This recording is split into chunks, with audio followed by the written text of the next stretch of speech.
Hey, so look, this evil neighbor realized he ain't never going June home. of 2018, 68-year-old Cindy Testerman was found unresponsive in her home by her son in what appeared to be an obvious homicide. 911, what's the address of the emergency? Wow.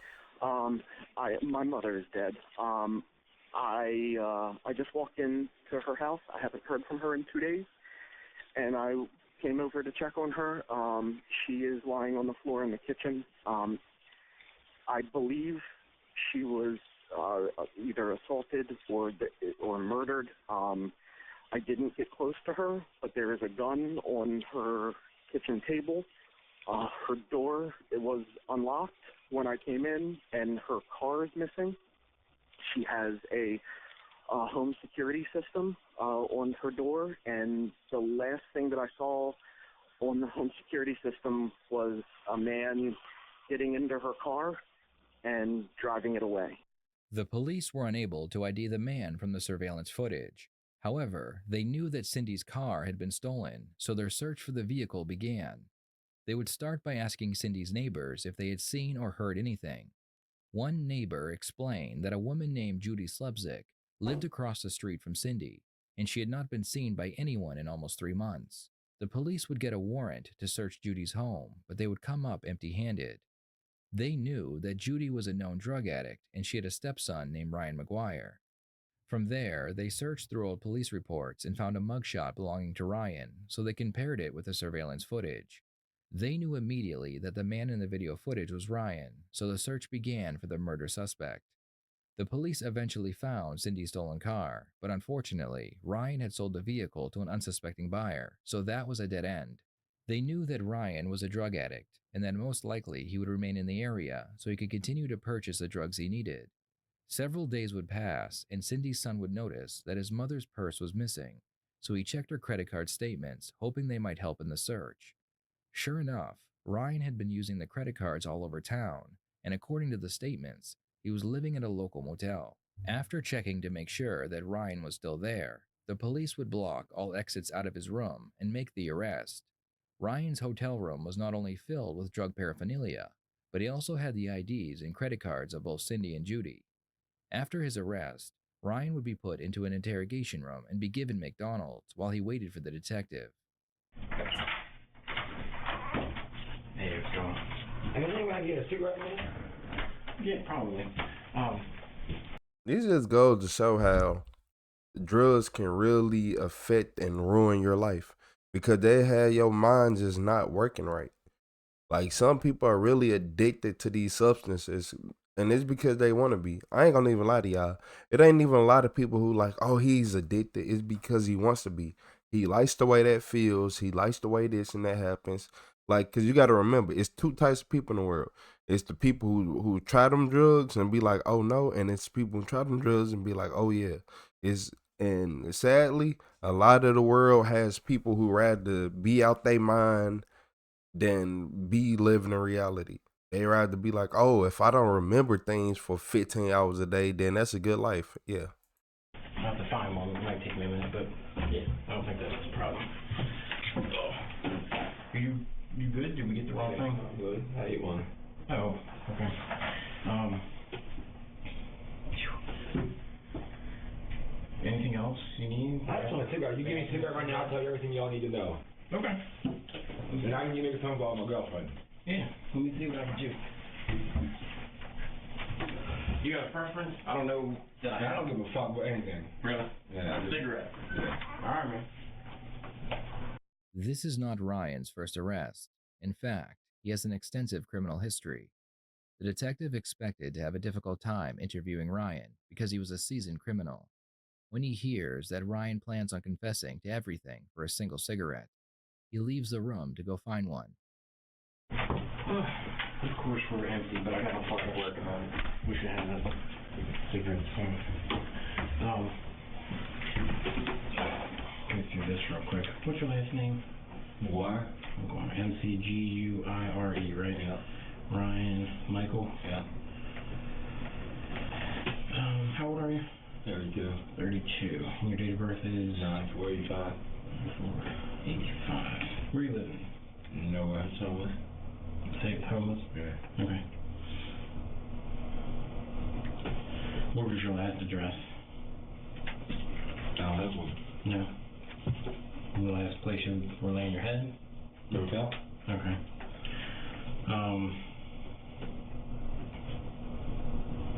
Okay. What's a good phone number for you? It don't even matter. I'm not probably gonna get out. You know, I'm glad I warned. I mean, I don't know all the deal with your warrants and stuff. And No, I'm not getting out. I got no phone number. Okay. How far did you get in school? I graduated. Okay. Any college at all? Nah. Alright, you can read and write English? Yeah. Cool. So, you've been locked up before? Yeah. You had somebody read your rights and all? What, today? No, that's what I'm about to do. You don't gotta do all that. It's good. Just let me sign papers so I get the fuck out of here. Alright, well, I gotta at least read it to you, but I'll make it quick. Alright. So, what's been going on with you? What can you tell me? Well, You said you can tell me everything, right? What's this one? What's this for? We got your 3 warrants, right? Huh? You said you got 3 warrants? I got a couple of ones about BOP, and FTA. Okay. What was all that about? I'm not. I'm drugs. And You use drugs? yeah. Are you under the influence of anything right now? No. I ain't had nothing today. Okay.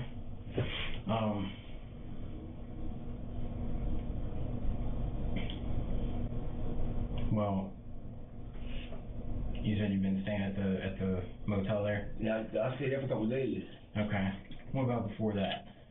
I been staying with that lady. Who's that? The used car I had. Judy. Yeah. Okay. What's your relationship to her? She's like my stepmom or something like that. Okay.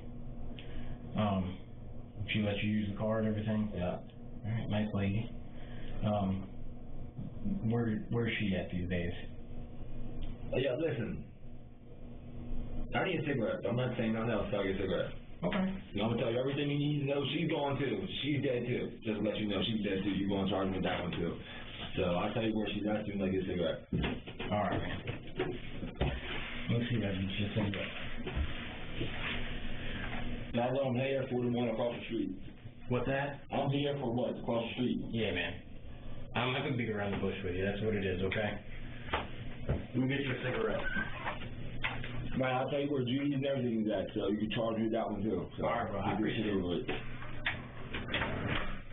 Once again, He just confessing. He like, hey, I just want this cigarette. I'm gonna tell you everything you need to know. Because first off, I'm gonna tell y'all one thing. People who are on drugs bads don't care about going to jail. Y'all ever heard about like random drug addicts and random people getting stabbed up in jail? They because they owe people money. Because in jail you can get just as many drugs as anywhere else. If you don't believe me, go ahead, go watch that Tommy G interview. The one when he was in Atlanta jail, they'll tell you can get whatever you want in here. It doesn't matter. They be like, a CO just went to jail for this. And it doesn't stop there. Some inmates just got so much money that they can bribe people. If you finna get 30,000, 100,000, you gon' probably, some people gonna fold, you know? Ryan agrees to tell the detective everything for a cigarette, but this That's why they don't care time about he gives going to away jail. even more information about what happened to Judy. The detective leaves to get Ryan his cigarette because there is a chance that Judy is still alive, and if not, at least they can find her body for her family. What the fuck is that? That's they don't like people smoking in here. They'll allegedly suck up the smoke. I don't know how good it works, but give it a shot. You see a plug over here? It's right here. Yeah, you get it? Yeah. Thanks, man.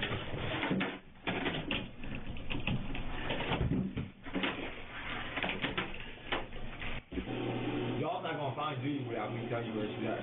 Where's she at? She's still in her house. Okay. Y'all take me there, I'll show you where she's at.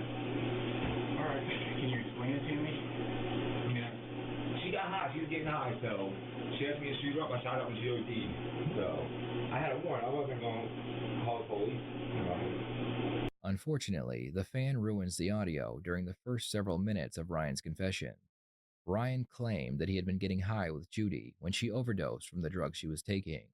After she stopped breathing, Ryan put the body into a large wooden chest in her bedroom where it stayed for 3 months. During this time, he used her car and credit cards to purchase whatever he needed. To explain her disappearance, he told Judy's neighbors that she had gone to rehab and wouldn't be back for some time. On the day Ryan took Cindy's life, Cindy was asking Ryan about Judy, telling him that she didn't believe Judy was in rehab and she was going to call the police. Ryan didn't like this because he knew he was going to get into trouble for not reporting the death and then hiding the body. Plus, he already had several warrants. To prevent the police from being called, Ryan took Cindy's life in her own home. The interrogation picks back up after the detective shuts off the fan. Ryan is talking about how he was arrested at the motel. Yo, So you telling me this why I be telling y'all people on drugs just they mind don't work properly. So you're telling me that y'all was doing drugs together. She OD'd and you hid the body. Look, y'all, I know that's terrible. I understand that is very terrible. But look, you wouldn't have went to jail for that long. Instead of going to jail forever, like, come on. Like, the thought process ain't there. And for all the people, oh, he's going to sober up in jail, I put money on it that he's a drug addict in jail right now. wasn't. I just wonder they gonna hit that hotel room. Yo, were they gonna hit that hotel room if I never came out there? It's hard to say, honestly. Cause I never got that car. Y'all never got me today. You think? I don't know if y'all knew who I was. Walk out that hotel room, they probably would've got me. Mm-hmm. So, just to make sure I'm following you, okay? You're using dope Yeah. and crack. Pretty much anything. Okay.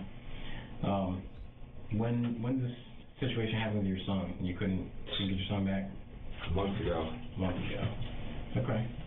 But that kind of set you off a little bit or Yeah. something, and that's why you've been kind of doing burglaries, and you said you robbed the liquor store too. I don't really do no burglaries since. Since you got caught in that one, or? I never even stole nothing in that one. Okay. My next door neighbor. I didn't even steal nothing. Okay. I was just high. I just walked in that bitch. Right. And when you went to Judy's, was that just because? She called me out the blue, helping her get off the drugs. Oh. Okay. And I said, damn, I could just stay here, get rid of her, and just keep using all her money every month. Yeah. That's what I've been doing. It seemed like it would have worked for a while, except Cindy. Yeah. And she called the house phone over there, wanted to ask about Yeah, ask me questions. about Judy. Yeah. Was she a friend of Judy? I don't know. Nobody really messed with her. Like, they were just, I told her that she was in rehab, that she was like on a blackout for 45 days, and How long were you staying with Judy before that happened? what, before Judy? Yeah. Like a couple months. Okay. And things were good with her, Yeah. but like you said, you were thinking if you can work your way into staying there without her, that's the move. Right. Okay. So when she asked you to shoot her up, you said? She sniffed it and she went out. She already. Then I shot her up to make sure that she was gone. Okay. So she was snorting? She was doing whatever, snorting, shooting, snorting, and smoking crack. So what did she do when that happened? She sniffed, and then she was out of it? Yeah, she went out. She fell out. She OD'd. So then you hit her with the dope to make sure. Yeah, she sniffed the dope and went out once. And then you shot her up. Yeah. I gotcha. And then what'd you do? That's when you put her in the box? Yeah, I left her in the bed for a couple days. Okay. And you put her in the box and put a blanket over it or something? Yeah. Okay. When did people start asking what was up with her? When they didn't see her for a couple days. Okay. You just said she's a rehab. Yeah. But Cindy wouldn't let go. Yeah. Okay. So when you're over there with Cindy, you guys smoke. Did she start right away with the questions?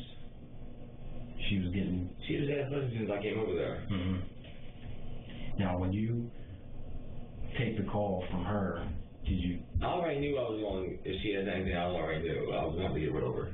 Yeah. Because you didn't want to take a chance of getting caught up? Yeah. Okay. So you go over there. I drove past her just the other day and there was cops down there. I'm shocked they didn't even see me. Mm-hmm. What were you driving? Cindy's car. Really? Okay. Where's that? I gave it to somebody. Really? Where? In the city. So it's floating around somewhere? Yeah. Who'd you give it to? One of my homeboys I deal drugs with. Okay. What, you just got a nickname or something? You got his real name? I'd like to get the car back to her family. The only way I can do that is to give my cell phone and I call him and tell him to put it somewhere else. I'm not trying to get him in trouble. I gotcha. As far as cases go, this one has almost everything a detective could ever want. Plenty of evidence, including DNA and a signed confession, but the one thing they don't have is the murder weapon. So, you used 2 knives when you were dealing with Cindy? One that was on your belt? And a different one, where'd the other one come from? I bought them like from the gas station and shit. Okay, so they were both knives that you had on you? Yeah. What did that one look like? The one you said is not around anymore? It's like a regular knife. Yeah, it's like a folding knife? Yeah. What color? It's like black with camouflage. Okay. And where do you think you tossed that? And you ain't gonna find it. Okay. So. It's probably somewhere in the fucking dump somewhere now. Okay. You know that you put it somewhere specific that's taken to the dump? I threw it in the trash can. Where? The gas station. Which one? On Urban Avenue. Okay. Across the BP. Carroll Fuel? BP? BP right there across the street from Farmstead Gardens. Okay.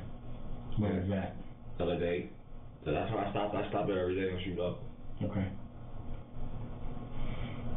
You remember what time that was? No. Which was it? When you say the other day that you tossed the knife? When did I do that shit? Friday? The murder? Yeah, Friday. Was Saturday. Saturday? Mm-hmm.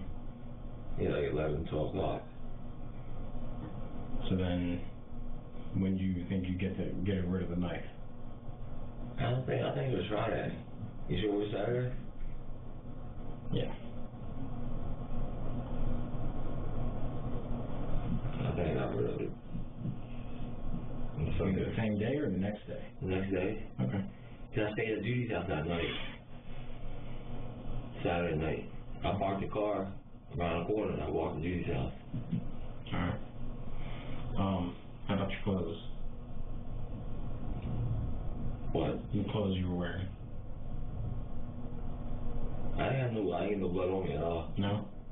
Okay. Did you take that stuff with you to the motel? I had a pair of shoes, I threw them away. Where was that? I don't even know. Ryan has confessed to taking Cindy's life, but his story about how Judy ODs could go either way. The detective needs more information about how Judy died before charging him with murder. They need to show that Ryan did in fact intentionally overdose Judy. Did Ryan provide the drugs?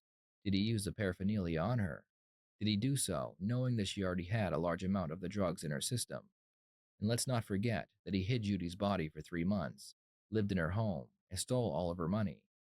There is a good chance that if Ryan had just called the police after Judy OD'd, he would not be facing 2 murder charges. Still thinking, that at some point you get rid of her and just stay there yourself? Yeah. Okay. And then when she sniffs, you said she goes out. Yeah. But then she came back? Yeah, the next day. Okay. So you thought she was dead already? Yeah. And she wants some... I left and I came back to her house and she was awake. No kidding. And she's asking for more? Yeah. Okay. So did you just have some? Or she I had some because I took $500 out of her shit. So how much do you think she got? I mean, when you injected her? Just a pill. Just a pill. But you pretty confident that was gonna finish things off? Yeah, she was a little. Yeah. All right. That dope was good. Yeah. I wish I had some now. Yeah.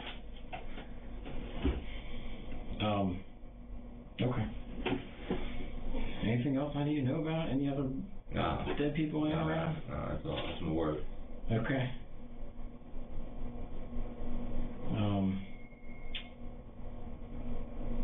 So you said her car is some guy in the city somewhere. Yeah. And you don't want to tell me who? I get it. You get my phone and I'll get the number out there and call this motherfucker for you. Okay. I mean, Unless he got pulled over in that motherfucker already. yeah. Could be. Alright. Any other cars I need to know about? No. Any steal cars and stuff like that? Yeah. Okay. Alright. I'll be right with you. I can't give you no soda and some cookies. Yeah. No, I can't make it. I can't. I was like really call my girlfriend. That's what I don't have a problem with that.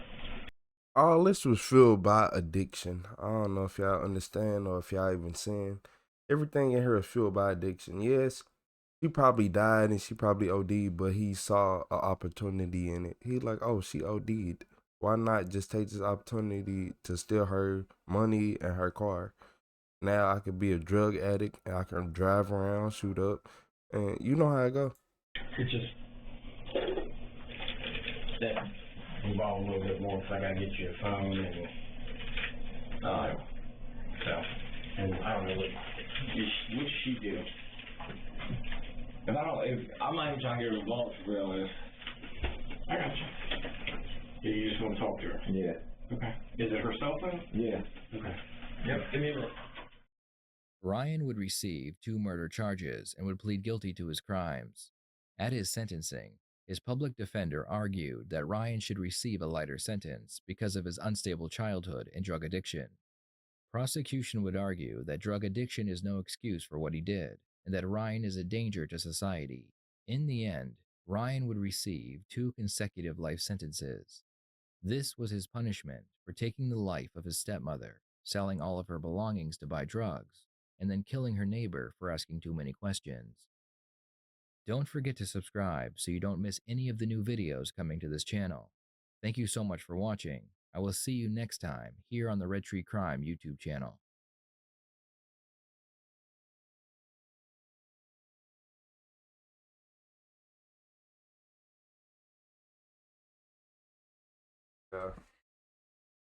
I had to stop and rub the cat on my way back. But look, yeah, I was listening to the end. That's the greatness of having large speakers. You hear them all in the other room. But yeah, all this was just fueled off pure bumness.